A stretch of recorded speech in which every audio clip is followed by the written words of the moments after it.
Welcome to Combo. I'm Basil, this is a Sony Xperia Z1 and you're watching our hands-on first impressions video. We have been using the Xperia Z1 now for 12 hours, haven't really slept much, but who needs sleep when you've got an Xperia Z1 to tinker with? Well, not so sure about that, but we don't, and we'll tell you why, because this thing is freaking awesome in a lot of respects. It's taken the water resistance of the Sony Xperia Z and turned it into waterproofing. It's taken that fragile glass front and back form and coupled it with an aluminium unibody, or a metal unibody, sorry, not sure if it's aluminium. Still glass front and back with dragon-tail glass. It still will shatter if you drop it, but it just feels that bit more solid in the hand. It feels less hollow and it just feels like an absolute corker.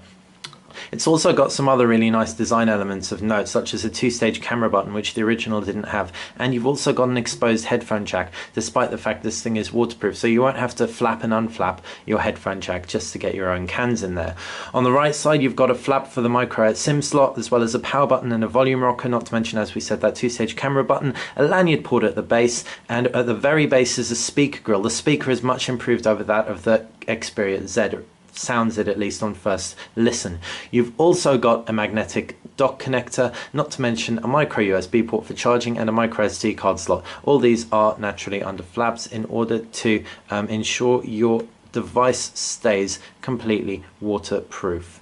Up at the top, that 3.5mm headphone jack we spoke about, and a 20.7 megapixel Sony Xperia RS sensor for mobile on the reverse. As you can see, just looking at the design, it's an improvement, not necessarily because it looks better per se, but it definitely feels better. It is actually a little bit thicker, going from 7.9mm on the Xperia Z to 8.5mm on the Z1. The screen itself's also improved. You've got triluminous display technology on there. It isn't as good as the HTC One. We're going to get that out of the way from the offset.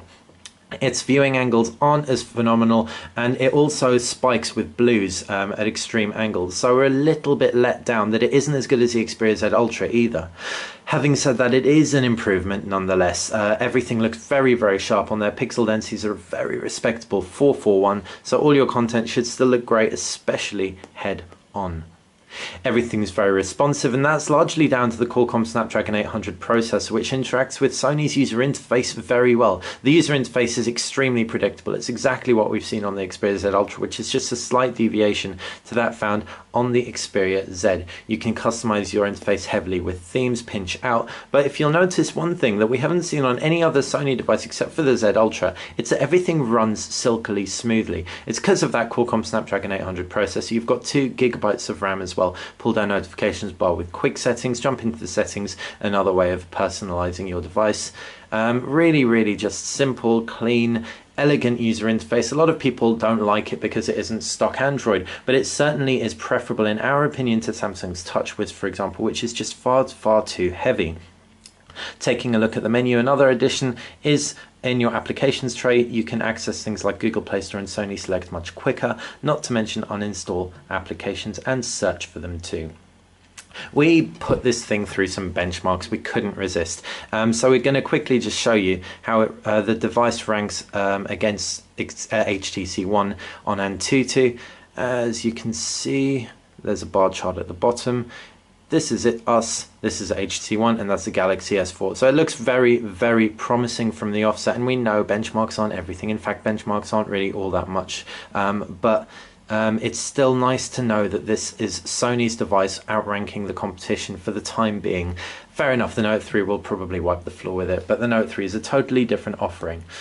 The only other thing to dwell on is that 20.7 megapixel rear facing camera. If we activate it very quickly, we can show you the various shooting modes: Superior Auto, Manual, Time Shift Burst, Picture Effects, Sweep Panorama, AR Effects, Info Eye and Social Live. These are a lot of fun. In addition to that, we've taken a few camera samples, and indeed we can just take a quick one for you now. There is optical image stabilization to compensate for my very shaky hand. We can zoom in on that, give it 2 seconds, and it should, there you go. As you can see when we pull up close, there is a lot of softening going on. While we are very close to the device, we're zooming in, sorry, to the text, and it looks really great from zoomed out. Any photo enthusiasts will be disappointed that Sony hasn't refrained. You can really see it, for example, in this depth of field area with the heavy dappling. It doesn't look bad, but it certainly doesn't look real, at least not to a trained eye. So we wish Sony left it alone a little bit. If you want to opt for an improved camera experience, so you can definitely go for a QX10 or 100. The QX range, by the way, are the clip-on lenses also announced, and they are freaking awesome. In fact, pretty much more exciting than anything else we've seen at IFA. Right, back to the phone. LTE, obviously, all your standard connections. You've got Wi-Fi, Wi-Fi Direct, NFC naturally for NFC pairing. Really gorgeous bit of kit from first look. Stay tuned, we'll be bringing you our full review. If you do have any questions, want us to try anything out with it, please fire them in the comments section below, and we will do our best to sort you out. I've been Basil with Recombu. If you like this video, please click like the channel, click subscribe.